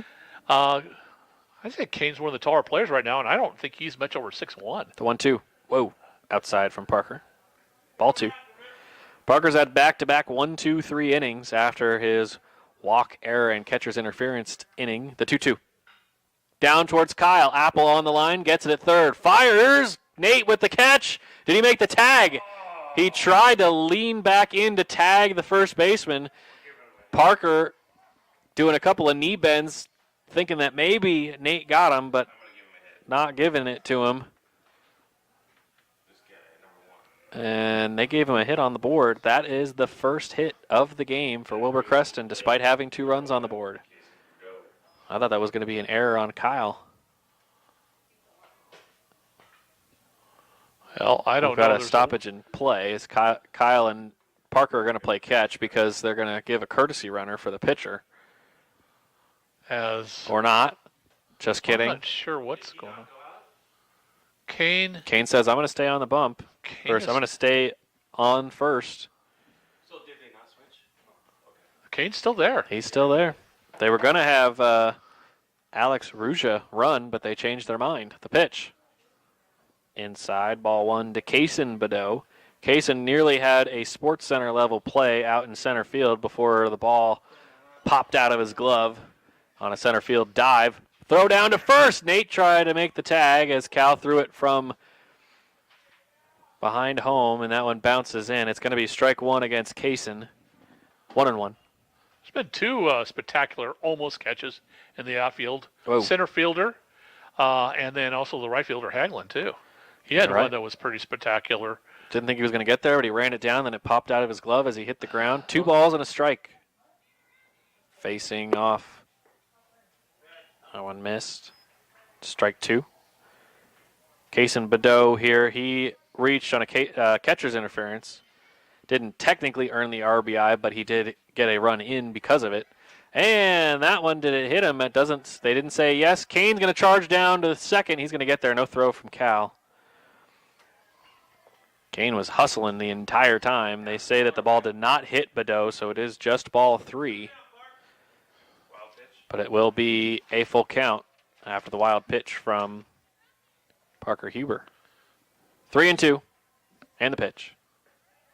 Got him on the bottom outside corner. Wow. And Parker keeps his streak of at least 1 strikeout per inning going as he gets the first out with a backwards K as Kaysen Badeau goes down looking on a full count. He looked a little surprised. A lot surprised, I should say. Kind of looked at him like, What? all right, guess I'm going back to the dugout then. Nathan Hagelin, we were just talking about him and his spectacular catch attempt. He struck out looking his first and only time up in the first inning. Here he is in the 4th. Low, ball 1. Huber, smile on his face, looks into Cal, gets the sign, nods, the 1-0 from the stretch. Cut on and missed. Big swing from Hagelin. I think you're right, Randy. I think between if we were going for the heights for Wilbur Creston, I think it would be between Hagelin and Kane. The 1-1 outside. Ball 2. And we haven't seen Tesh up close, really, because as soon as he comes out of the dugout, he was racing for left field, so it's hard to tell where he's at. 2 balls and a strike. Pitch. A little like if it hit the grass the right way, it might have kicked fair. And so Cal raced down to make sure that it was going to be foul, or if he was going to have to make a quick throw down to first. 2 balls, 2 strikes, as Parker evens the count. Ball was kind of bouncing around. That was weird. Side looking. to side. Yeah. Which is, I don't know, that must have a spin on it or something. Odd to say the least. 2-2, 1 on, 1 out. Parker keeps checking back at second. He fires. Same spot that he got Badeau. Strike 3 called outside corner at the bottom of the knees. And that is out number 2 and strikeout number 8. 3 in the first, 2 in the second, 1 in the third, and now 2 here in the 4th. For, again, 8 Ks for Parker Huber as he'll face off with Ekstrom. That one gets behind and below Cal. Charging down to third. Cal fires it. It's easily going to beat him. Tag applied. Got him. Wow. 3-5. Throw down. Out number 3. Ekstrom's at bat will have to wait until the 5th. Top of the 4th complete. The Bulldogs will come back in the bottom of the 4th with their bats. Kieran Anderson will lead off the bottom of the 4th. Colfax leading 9-2. Here on 1450 KCLX and online at listentothegame.com. I'm here. 60. Got it. Thanks. Man, as soon as it just got a little bit away from Cal and Kane took off, I was like, oh yeah. Here we go. Yeah, I saw it. I just can't believe they went for it. I mean, I can a little bit, but usually you tell the base runners at second base, don't go unless you can see it. I don't know Kane as an individual. No, I don't either. And here's the deal. Why does he not go out when he has an opportunity? Chance. Pitching change. Oh, okay. Why does he not go out? Yep, I agree. And that's because he wanted to run. So I think he was just going on his own on that run. Kane is in right field. Oh, got it, 14. Catcher is now pitching. Townsend. Thank you.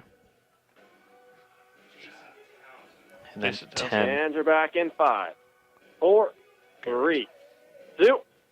Oh, man. And we welcome you back here to McDonald Park. We've got a number of changes as the Wildcats getting close on the pitch count. I assume we were probably getting kind of close for one Brock Kane. So he will be done after 3 innings of work. Kane will go out to right field.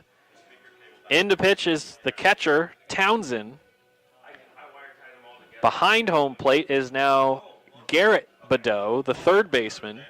Oh, wait a second. Oh, no, Garrett Badeau's still out there. he's They still got there. They got 2 10s. Or that could be Nathan Haglin, the right fielder.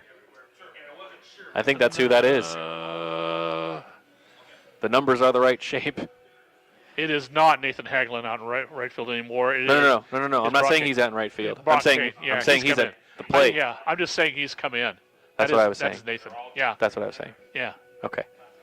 All right. Agreeing. I was agreeing. In I a was weird way. confirming. Okay. Yes, I'll agree with that also. All right, here we go. Your changes. There we go. 3 of them. From behind the plate to on the mound, Jason Townsend. From right field to behind the plate is Nathan Haglin, and from the mound to right field will go Brock Kane. So again, now your lineup for the defense. Townsend on the mound, Haglin catching, Roseman still at first, Ekstrom still at second, Dreger at shortstop, Garrett Badeau at third, Tesh in left, Kaysen Badeau in center, and then Brock Kane in right field. As again, just 3 changes for them, but we had to kind of saw them late in the process, so that's why we were doing it on the fly with you alongside with us while listening back at home. So 9-2 Colfax leads. And Kieran's still up. And Kieran, Through yes. all of that, Kieran's just standing there being patient. Thank goodness that stayed the same. First pitch to Kieran is way inside as he dips that shoulder out of the way and takes ball 1. Kieran has reached on a walk, stranded at third in the second inning, and struck out back in the first. From the stretch, the pitch. Strike from, again, the new pitcher, Townsend. 3 innings of work, I should say, for Brock Kane. Gave up at least a run in all 3 innings. The right-handed Townsend fires way inside. That one nearly hit on the inside of Kieran. Again, that's 2 balls and a strike. As you were talking about pitch count, Uh-huh. I had 82 Okay. in 3 innings. The 2-1. Kieran swings and misses over the top of that one. Strike 2. That is what Parker Huber's got in 4 innings, by the way. They're both Wow. the same, and both at 82, so we'll see. Bulldogs up by 7. 2-2 pitch to Kieran on the way. Outside ball 3. Kieran with 3 3-ball counts today. We've mentioned that a number of times, how he's been one of the guys that has had the most 3-ball counts. We'll see if he can work another walk out of this one. 3-2 the pitch. Oh, this one he can't get out of the way of, and that one hits him in the back. Right in the small of the back. Kieran earns that walk Ouch. as he is hit by the pitch.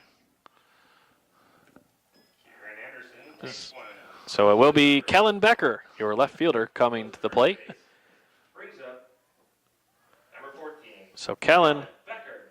he worked a base hit, got an RBI in the third, got to second on the throw, and was stuck at second when Mason Miller was questionably called out on strikes to end that second inning.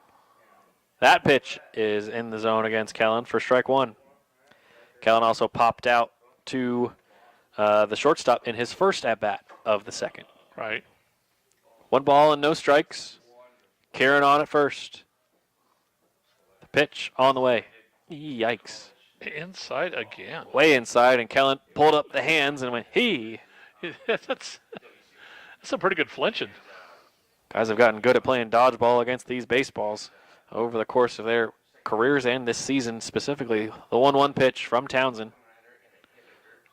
Fouled it, wow, off of the top of the helmet of Hagelin, and then it hits the top of the fence, holding up the netting for the backstop. It's a good Never seen that bounce. before. It's a good bounce. Count is now 1-2. A ball and 2 strikes. Kellen digs back in. Hagelin okay. They checked him real quick. He says he's fine. 1 ball, 2 strikes. Townsend sets and fires.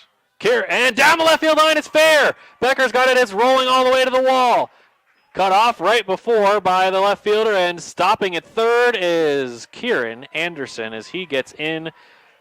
Thanks to Kellen Becker's stand-up double, Kellen will definitely get the double this time around. Certainly did. That's a well-hit ball. Just inside the bag. Fair by a foot, maybe a foot and a half. Yeah, maybe. Tops. Good diving effort by Garrett Bedeau. No chance to get it. And the only man back there to try to get it was Ethan Tesh. He got it in as quickly as he could, and that held Anderson up at third. So runners both in scoring position for Mason Miller. Ball gets off of the knee of the catcher. Kieran, foot first slide is in. Becker is going to come in easily to third. And that was, just heard that inside the booth here. That was a good cover by Roseman over at first, because that ball could have ended up way down the first baseline, but he was there. Run number 10 does score for Kieran, and it does again move Becker down to third, but Mason Miller takes ball 1 to help those runs happen, or run happen.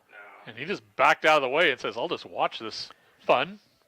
He thought that it was caught for a second, and then he realized that the catcher took off, so he goes, okay. Yeah, I'm out of here. I'm going to move away. The 1-0. Founds the bottom of the zone, 1-1. Mason reached on a 5-pitch walk in the second. Then he was caught looking on a pitch that looked low and away on a 2-2 pitch. 9-2 Bulldogs. 10-2 Bulldogs. There's the pitch. And another one inside that Mason plays some more dodgeball with. It's 2 balls and a strike. So Kieran has finally been brought in. He was stuck at third his first time and again struck out before. And now here's Mason Miller at the plate with a runner at third. Inside corner strike. Evens the count 2-2. Times it feels like Miller's been getting the raw end of the deal a couple of times from a home plate umpire, but then sometimes it's also been really good pitching that all of a sudden a pitcher finds his stuff against Mason, and Mason swings and misses at this one as he is out number 1. And bringing to the plate Lane Gingrich. Lane and Mason sparked the second inning that ended up scoring. Well, it ended up being 6 runs on the board for the Bulldogs, as now they have scored in every inning after the wild pitch the pass ball, I should say, that's a swing and a drive. That's a shot towards left. Tesh going back. Can't make the catch. Becker's going to score. Going over to second on the E7 is Lane as he gets in there at second base, as the error on Tesh as he had it in his glove and it just popped out as he closed his glove a little prematurely. And it ends up popping out. Now Tesh over in left field, doubled over the same way Hagelin was when he nearly had his catch. Yeah. Run number 11 scores for the Bulldogs. They'll try to make it more as Lane gets to second on the E7. Top of the order back up. And here's Cal. Setting up from the stretch. The right-handed Townsend ready. First one to Cal. Out of the glove. Bouncing around. Throwing down to third. Lane standing up. Got into third. He said, yeah, that's fine. You can throw down here. I don't care.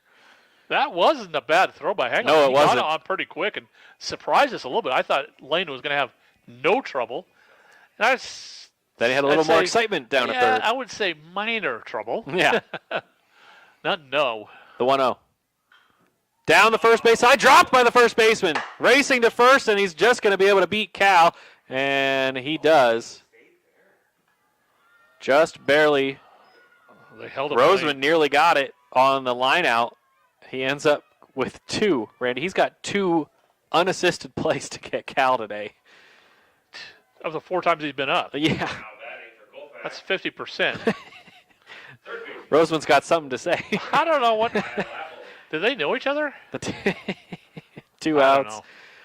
1 on and 2 out. Kyle takes ball 1 as Apple steps to the plate for the 4th time today 4 innings, 4 plate appearances for Apple as Gingrich takes his lead from third. The 1-0. Way inside as Kyle does a little bit of the dance we've seen a lot of the Bulldogs do against Jason Townsend. A little bit of movement as the right-handed batter's trying to just wiggle out of the way of a hit-by pitch. 2-0. Townsend set from the stretch and the pitch. Up and in again, ball 3. This one was a little higher than the last couple. That was much closer. A little bit harder to judge that one. 3-0. Infield takes their positions. The pitch. Kyle slaps it towards the left side. Trying to get it. Drager gets it up with the ball. Fired. Nay, not in time. Kyle Apple with another infield beat out on the season as he picks up an infield single and the RBI as Lane running hard scores run number 12. It's the Bulldogs 12 and the Wildcats 2 as here comes your starting pitcher, Parker Huber, with 2 out. That wasn't a bad throw or field job. That was just more impressive play by Kyle Apple. Pure speed from Apple. And then Lane, I don't know if he looked at Lane a little bit, if that was a distraction to see if he could make a play at home, but I didn't see him do much. Parker sends this over the shot of the second baseman. Kyle's going to dig for 2. He gets there easily. Now he's going to dig for 3rd. Parker sees the turn after he makes it from first that there is no chance to get to second. So Apple gets into 3rd, and Parker gets another base hit, his first of today, but another one on a solid season from the plate for Parker. He has now reached 3 times, once on an error, got a sacrifice fly, so even his out was productive. Yep. Then he scored a run in that 3rd inning, it's the 2nd run of that 3rd inning, I should say, and now he's on base yet again. Bases, runners at the corners with 2 out. Ball inside and low, ball 1. Nate reached on a double and a single, and he's been hit by a pitch. Let's take that home run or triple. Might as well. Ball 1 again. You're not doing anything. Go ahead. The 1-0. Oh. That was Nate swinging for us. He heard me. My goodness, that was a big hack. You're My voice is carrying a little bit. Yeah, evidently. He's listening to you. 1-1, or maybe he's got the radio in his ear. That's what I'm thinking, earplugs. The 1-1. Nate gets a piece of it. Oh, that hit the ungloved hand of Hagelin. His right hand is the bare hand. He took that off of the bare hand off the foul ball from Nate Atkinson. So Mark Taylor, the umpire, walks out to hand the baseball off to Townsend. Now taps Hagelin on the head, and he gives him a little time to shake it off. And I mean, we see the respect a lot of times from the umpires and the players. Experienced umpires, referees, whatever, yep, will give that opportunity and kind of just, hey, get it together here, and you're okay. The 1-2. Nate swinging a drive deep to right field. This one is going back. This one is going to hit off the base of the wall, coming in to score. And trying to come in to score is Huber. Going to 3rd. Nate digging for the triple. Head first slide. He is in there, safe. I was kidding about the triple, but I'm glad he got it. What? He's now a home run shy of the cycle, as that is a 2 RBI triple for Nate Atkinson. All right, let's kid some more. That Certainly worked. Let's do it. Nate Atkinson brings to the plate. Wow. Number 7, Blake Bodie. 9 hitters in the inning. Capped off here to get the order completed is Blake Bodie. Blake will try to continue the inning. Again, a 2 RBI triple. What a day for Nate Atkinson. The pitch. Ball 1 inside to Bodie. That one was well hit down the right field line by Nate. It bounced right in front of the wall and the fence out in right field. Chasing it down was Kane. And he got there to get it back in time, but it was a good head first slide from Nate to get him safe. That second pitch outside after the first one was way inside. So Townsend overcorrecting a little bit and now behind 2-0. Well, he's changing where he's throwing it, but he's not changing the speed, which makes it 2-0. He's throwing that fastball, and the fastball's moving around a little too much. Yep. 3-0. Bodie rubs some more dirt on his hands. He's done that after each ball thrown in this at-bat. Hasn't done that much each of the other at-bats, but he's done it all 3 times so far against Townsend. 3 balls, no strikes. Townsend set with a runner at third and Atkinson the pitch. Ball 4 as the ball gets out of the glove of Hagelin, and that will push Bodie off to first on a 4-pitch walk. So a tough inning for Jason Townsend after, again, it was a tough day overall for Kane after his 1 run that he gave up in the first. He gave up 6 in the second and 2 in the third, and now Townsend has given up 5 here in the fourth. This is the second time Colfax has batted around in this game. First pitch to Kieran, who led things off. That one's through the left side, through the hole. Bodie's going to dig for 3, and the ball is misplayed by Tesh. Kieran is going to get in with an RBI single as that scores Nate. So Bodie to third after he hustled around, an RBI and a single for Anderson. Kieran reaches twice in the inning after being hit by a pitch earlier. And now here comes Kellen Becker, who doubled earlier in the inning. So Kellen has a single and a double, just like Nate did before Nate smashed his triple. Oh, are you doing that? Maybe a little foreshadowing. A little coaxing of the... Maybe. We also know that Kellen has power. He could go for the home run. Yeah, there's two things he can do. Smacked down towards third, gloved, running to first. Kellen trying to beat it out, and he's just out in time as Roseman gloves it for out number 3. So a 5-3 putout ends the inning, but the Bulldogs put up a number of runs, another 6 runs in an inning. They had 6 in the second, 6 here in the fourth. And it's the Bulldogs 15-2. We'll come back for the top half of the fifth on the other side of the break here on 1450 KCLX and online at listentothegame.com. How much time you want? 60, please. Okay, and what's the mercy rule? Because we got a lot of spots to get. Yeah, we always have a post game, and it can usually go kind of long. So yeah, I know we've got spots to hit. Okay, sounds good. Cool. Just tell me how many we have when we do post game, okay? Sure. Okay. I'm just going to tell you, I got a meeting at 7 o'clock. I don't know if you're going to make that meeting, Randy. Got a lot of spots to hit. I got to drive a little bit to it. Oh, okay. Well, if you need to go, you can go. No, it's not that far. No. I'm ready. So Pullman? No, it's out in the country. It's at a... Oh, okay. Is that a farm? No, church. Oh. So I'm having to Well, I hope it's a good thing. Yeah, it's a... Thank you. Yeah. No, it's fine. It's okay. Just I have to take over today. And you're back in 5, 4, 3, 2. Welcome back to McDonald Park. Parker Huber. First pitch, swing and a miss to Jackson Ekstrom. Jackson was at the plate when Brock Kane so rudely was thrown out by Cal Gregory and Kyle Apple, obviously teasing, but strike 2 to Ekstrom on the outside corner. Ekstrom was at the plate, and Kane took off after the ball barely got away from Cal Gregory, and Cal said, not on my watch. Here's the 0-2. Swung on, fouled away.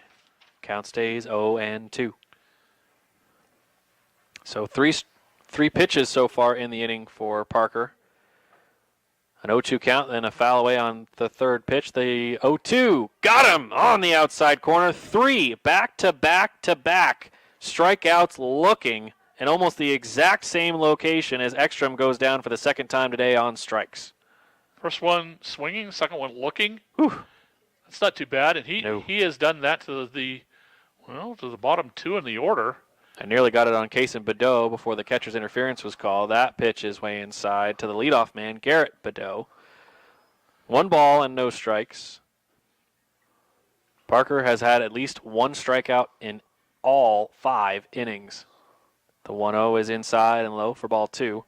Again, 3 in the first, 2 in the second, 1 in the third, 2 more in the fourth, and now 1 here in the fifth gives him 9. That one swung on, popped up, and just over and into center field. So if the hit we saw earlier from Brock Kane wasn't officially a hit, we now officially have broken up what had been a possible no-hitter for Parker Huber. He had not given up a hit until Brock Kane. He was given a hit in the fourth on the ball that he reached on after Kyle Apple airmailed it to Nate Atkinson.